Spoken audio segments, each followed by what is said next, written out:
hier en Catalogne, on évitait le chaos avec cet homme Ronald Koeman, alors que le grand rival, le Real Madrid, sourit. Regardez à la une de AS, on va y revenir avec ce duo que toute l'Europe envie, Vinicius, Karim Benzema. Hier, Ronald Koeman a très certainement utilisé son premier joker.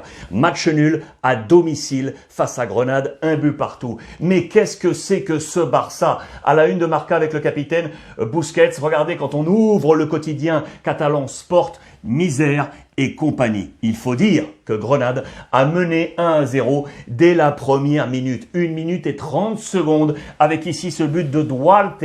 Le Barça est complètement battu. Vous le savez, ce Barça qui est à des années-lumière du grand Barça. Mais Koeman s'en défend. Conférence de presse, il a dit « Attendez les amis, vous pensez encore qu'on peut jouer en mode tiki-taka comme il y a 7 ou 8 ans? C'est terminé. Il faut savoir tourner la page. C'est la défense de Ronald Koeman. En plus, il faut dire que il était dans une grande difficulté. L'infirmerie est en complet et notamment sur le plan offensif. 6 absents pour construire ce Barça, notamment du Braithwaite, du Dembélé, du Fati, du Pedri, du Kun Agüero ou encore Jordi Alba. Regardez, ça a été ultra compliqué. Les enseignements de ce 11. Le premier, c'est la jeunesse avec 2 hommes notamment. Ici, Alejandro Balde qui avait remplacé Alba. Ou lui, là, Demir, Youssouf Demir sur le flanc offensif. On pouvait attendre éventuellement Luc de Jong pour la connexion avec Memphis Depay, la connexion néerlandaise. Eh bien non, on est ici. Deuxième enseignement, pas de Piqué. Laissé sur le banc, semaine à 3 matchs, mais il va entrer en jeu. On va y revenir. Charnière avec Eric Garcia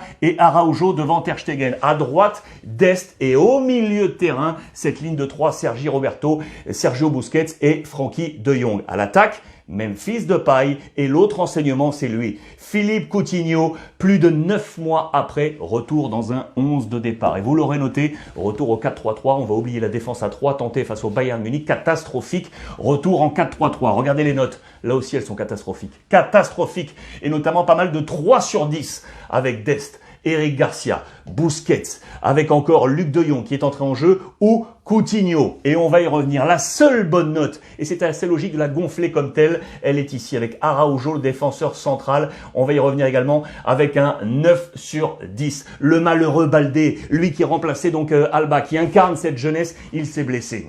Il s'est blessé dans ce match avec un peu de frustration pour lui. Et donc, Ronald Koeman qui a très certainement, je le pense, usé de son premier joker. Il va pas en avoir plus que 3. Ça c'est sûr. Premier joker usé par Ronald Koeman, avec donc notamment ce choix porté sur Philippe Coutinho qui n'a pas été bon. Il faut dire qu'il n'est jamais utilisé à sa place, cette fameuse place axiale, milieu de terrain offensif, media punta, comme on dit en Espagne. Je vous en ai parlé dans le débrief. Allez jeter un coup d'œil sur l'ensemble des plateformes. Il n'aura très certainement jamais cette position au Barça. Il ne réussira, d'après moi, jamais du côté du club catalan. C'est une affaire à suivre pour Philippe Coutinho.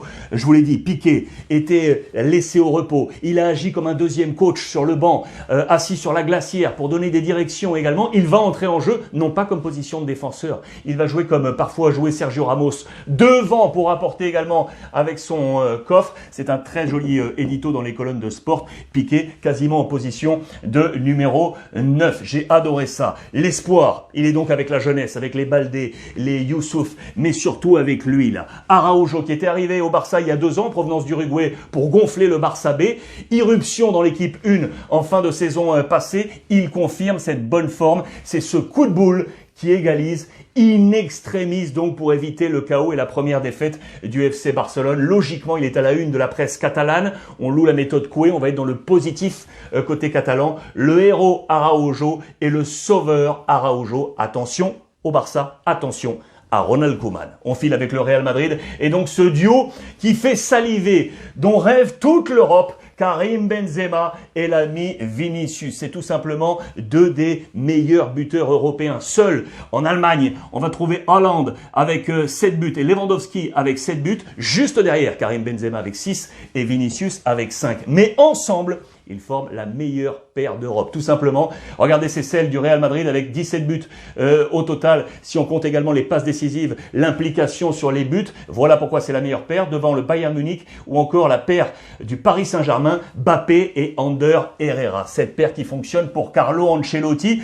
qui est à livre ouvert dans les colonnes de Marca, car il est très transparent cette année, Carlo Ancelotti, en conférence de presse. Il explique absolument tous ses choix, pourquoi il choisit tel ou tel profil, pourquoi il choisit telle ou telle tactique. Transparence absolue pour l'ami Carlo Ancelotti, qui à ses côtés, regardez, j'adore ces histoires, a son fils Davide Ancelotti. Il est devenu son véritable bras droit. Il mène les entraînements durant toute la semaine du côté de Valdebebas, le centre d'entraînement du Real Madrid. Je vous proposerai dans un prochain jour un portrait de Davide Ancelotti. Le seul bémol côté Barça, côté Real Madrid, pardon, ce sont les blessures. Avec, vous le savez, la dernière en date, celle de Carvajal. Mendy est toujours blessé, ce qui fait que Carvajal, Mendy, les deux titulaires normalement sur les postes de latéraux, n'ont jamais été associés depuis, écoutez bien, le 14 février dernier. C'est absolument incroyable. Avec Zizou et aujourd'hui avec Carlo Ancelotti. Sur les blessés, on revient au combat pour Toni Kroos. Ça porte ses fruits. Il est en mode retour, là, l'ami allemand, dans les plans de Carlo Ancelotti. Côté Atlético Madrid, ça c'est intéressant parce qu'ils sont ce soir sur la pelouse du voisin madrilène, Getafe. Match intéressant, c'est la zone de sécurité parce que normalement, quand on va du côté de Getafe pour l'Atlético, on marque des points. Donc on est dans une zone dite sûre. C'est au conditionnel. On va attendre le match de ce soir avec Luis Suarez, qu'on avait annoncé dans le dur. Vous le savez, il ne marque pas ou peu, mais El Cholo Simeone lui fait confiance et il a sa place de titulaire. Vous allez voir ça. En face, c'est la formation de Mitchell, l'ancien coach de l'Olympique de Marseille, l'ancien joueur du Real Madrid, qui est lui aussi dans le dur avec la formation de Getafe.